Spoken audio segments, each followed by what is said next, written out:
नमस्कार मित्रों, मैं अमित कुमार आप सभी को 75वें स्वतंत्रता दिवस की हार्दिक शुभकामनाएं देता हूं। और 75वें स्वतंत्रता दिवस के पावन बेला पर मैं आप सभी के सामने नई कविता के प्रमुख कवियों में से एक धूमिल या सुदामा प्रसाद पांडे की कविता रोटी और संसद आप सभी के सामने प्रस्तुत करूंगा।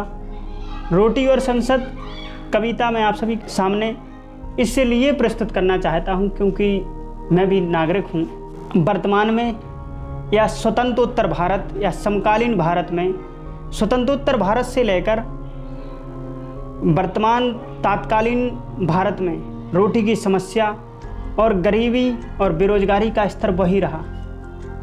तो इससे मैं बहुत चिंतित होता हूं क्योंकि मैं भी इसी देश का एक हिस्सा हूं।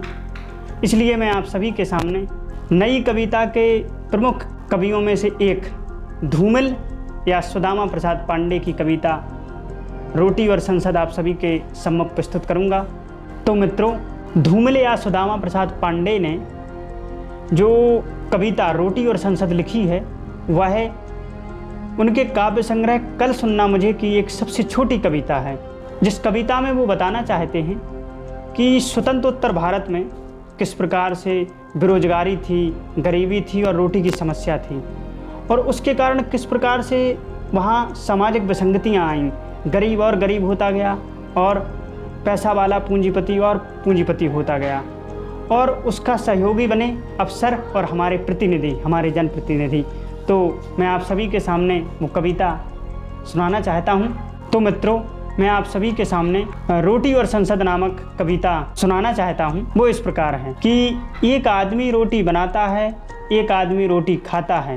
एक आदमी रोटी बनाता है, एक आदमी रोटी खाता है। एक आदमी न रोटी बनाता है न रोटी खाता है, वह रोटी से खिलता है, वह रोटी से खेलता है।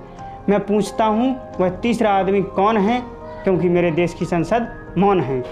तो मित्रों, सुदामा प्रसाद पांडे या धूमिल कवि हमें इस कविता के माध्यम से बताना चाहते हैं कि स्वतंत्रोत्तर भारत में जो हमारे देश के नागरिक स्वतंत्रता के बाद गरीबी, बेरोजगारी, विसंगतियाँ, सामाजिक असमानताएं, आर्थिक असमानताएं दूर करने की सोच रहे थे, वो उस गति से नहीं दूर हो रही।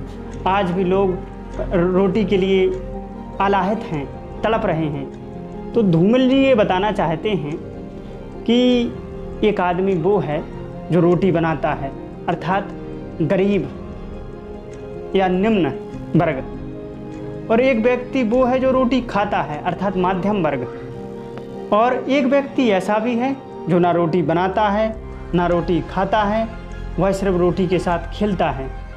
और यह तीसरा आदमी कौन है?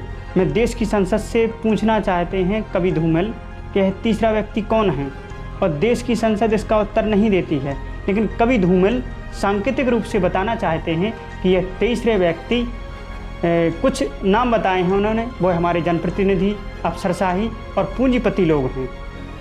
तो लोगों को इन विसंगतियों से छुटकारा ही नहीं मिला।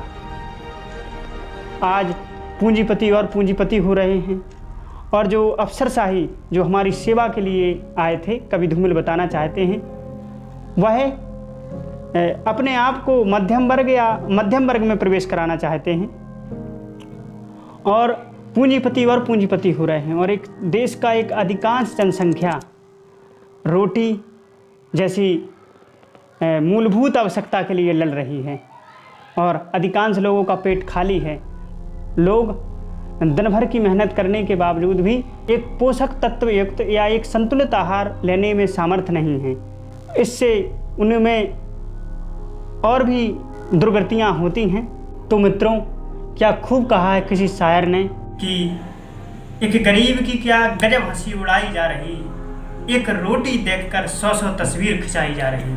तो मित्रों, कवि धूमिल और यह धूमिल की कविता रोटी और संसद हमें यह संदेश देना चाहती है कि जो तीन व्यक्ति हैं, एक रोटी बनाने वाला, एक रोटी खाने वाला, और एक ना रोटी खाने वाला ना बनाने वाला, रोटी के साथ खेलने वाला।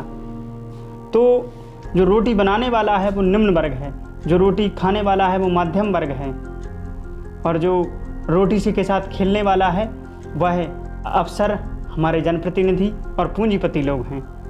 तो आखिरकार अब इस समस्याओं से निर्वृत्त होने के लिए हमारे जनप्रतिनिधियों का क्या कर्तव्य बनना चाहिए? एक जनता के लिए, एक वेलफेयर स्टेट की जनता के लिए हमारे अफसर जो कि हमारी सेवा के लिए आते हैं, उनकी क्या कर्तव्य बनना चाहिए, उनकी क्या मोरल ड्यूटीज़ बनना चाहिए कि वो सोशल वेलफेयर स्टेट की को किस प्रकार की सर्विस प्रोवाइड करें। और पूंजीपति वर्ग को भी अपने को थोड़ी मानवीयता रखनी चाहिए कि कम से कम अब तो उन सभी को इन सब चीज़ों से मुक्ति मिले और कम से कम उसे रोटी जैसी मूलभूत आवश्यकता तो पूर्ति हो। तो मित्रों, आपको यह कविता कैसी लगी हमको यह ज़रूर बताना। हमारी कविताओं और हमसे निरंतर जुड़े रहने के लिए हमारे चैनल को सब्सक्राइब करें। आप सभी को कोटि कोटि साधुवाद।